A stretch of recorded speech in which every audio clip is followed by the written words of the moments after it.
Good morning मेरे dear student. आप लोगों के बीच में हम विभिन्न प्रकार के क्वेश्चन को लाते रहते हैं, जिससे कि आपकी परीक्षा सुव्यवस्थित तरीक़ा से जाए। इसी प्रकार से हम लोग बारीकी से जो है क्वेश्चन की ओर चलेंगे। चलिए हम लोग अब क्वेश्चन की ओर आते हैं, आखिर क्वेश्चन क्या कह रहा है। चलिए पहला क्वेश्चन क्या कह रहा है, चलिए उस पर हम लोग ध्यान देते हैं। आखिर क्वेश्चन कहता क्या है, हम लोग कैसे बनाएंगे, नहीं बनाएंगे। चलिए पहला क्वेश्चन क्या कह रहा है, इसको पढ़ते हैं हम लोग। 2, 10 और 20 के लौसर और मौसर का अनुपात है। 2, 10 और 20 के लौसर और मौसर का अनुपात है। क्या कह रहा है, तो लिया गया संख्या है 10 है और 20 है, उसका कह रहा है लौसर और मौसर का अनुपात निकालने के लिए। सबसे पहली बात लौसर निकालते हैं। सबसे पहली बात 2, 10, 20 का तो निकालने के बाद इसका लौसर लगभग में 20 हो जाएगा। इसका मौसर जो है 2 हो जाएगा।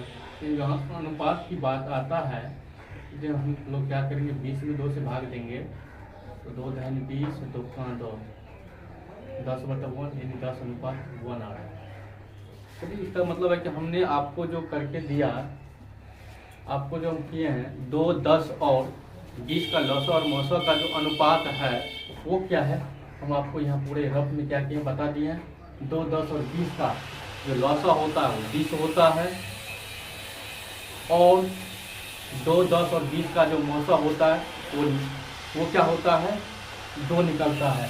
इसका हम लोग यदि अनुपात निकालेंगे, इसके भाग देंगे तो 2 धन 20 और 2 2 यानी मतलब है कि 10/1 यानी कि 10 अनुपात 1 आएगा। इसका मतलब ये हुआ एक का जो होगा B number option is right होगा। उम्मीद करते हैं कि इन सवालों को अच्छा से समझे होंगे। चलिए इसी प्रकार से हम लोग क्या करते हैं, 2 नंबर के सवालों की ओर जाते हैं। आखिर 2 नंबर सवाल क्या कहता है उस पर हम लोग विचार करते हैं। चलिए क्वेश्चन पढ़ते हैं। दो संख्याओं a और 18 का लौसर 36 तथा मौसर 2 है तो a का मान है। क्या सर लिखा हुआ है, a और 18 का मौसर 36 लौसर 36 तथा मौसर 2 है तो a का मान है। तो 2 संख्या लिया गया है a और 18,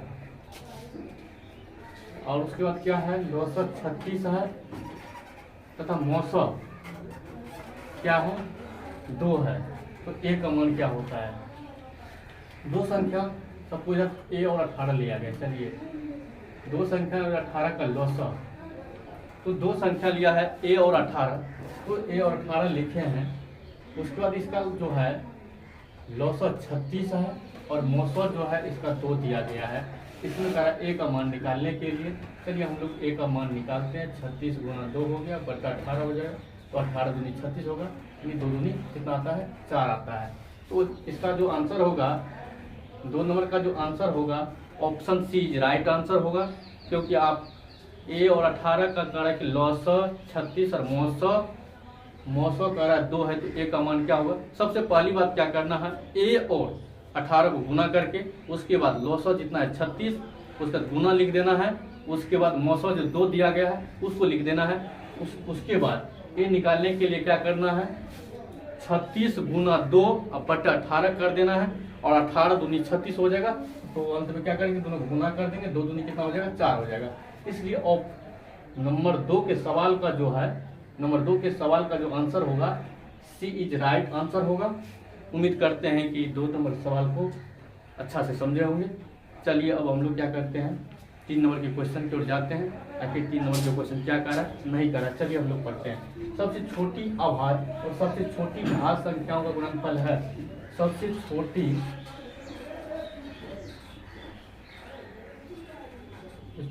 अभाज्य संख्या, सबसे छोटी अभाज्य संख्या जो होती है वो हमेशा 2 होती है, क्योंकि 1 और स्वयं के अलावा क्या होता है किसी अन्य संख्या से इसमें भाग नहीं लगता है, जिस कारण से ये क्या है 2 क्या है सबसे छोटी अभाज्य संख्या है।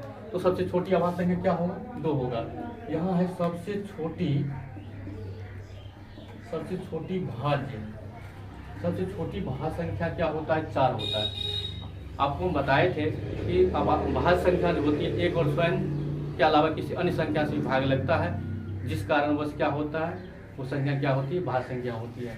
तो यहाँ जो है सबसे छोटी जो भाज्य संख्या होगी 4 होगा, उसमें भी कह रहा है इसका गुणनफल होता है।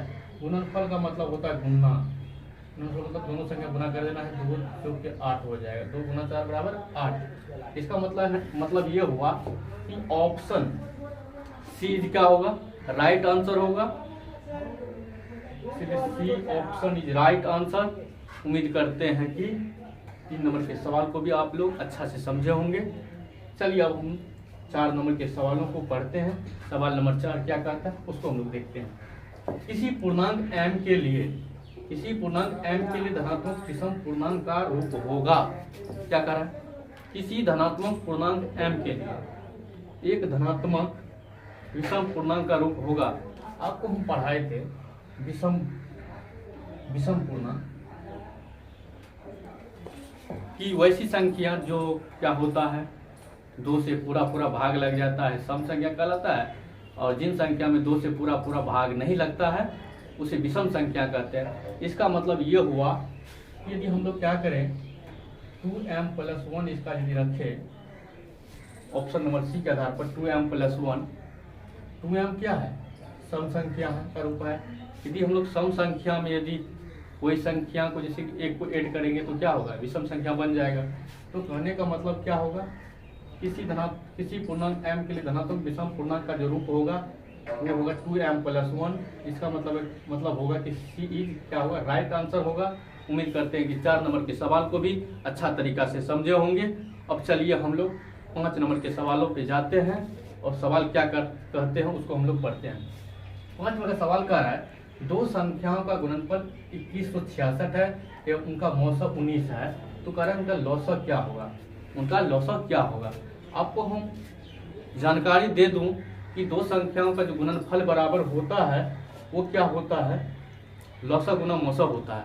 तो इसमें कह रहा है लौसक निकालने के लिए कह रहा है, इसका मतलब 2 संख्याओं का गुणनफल दिया हुआ है और मौसम दिया गया है। तो 2 संख्याओं का यदि गुणनफल में यदि हम लोग क्या करें, मतलब मौसम से डिवाइड कर दें तो क्या होगा, लौसक ऑटोमेटिकली निकल जाएगा। चलिए हम लोग निकाल के देखते हैं। चलिए लौसक बराबर जो होगा, 2 संख्या गुणनफल दिया हुआ 2166 दिया हुआ है और मौसम 19 दिया हुआ। इसको यदि काटते हैं तो काटने के बाद आपको जो है 114 आंसर मिलेंगे, जो क्या है ऑप्शन सी में है। इसीलिए इस 5 नंबर के क्वेश्चन का जो राइट आंसर होगा C option is right answer होगा। उम्मीद करते हैं कि इस 5 सवाल को जो है अच्छा तरीका से समझे होंगे। इसी के लिए आज के क्लास को यही एंड करते हैं।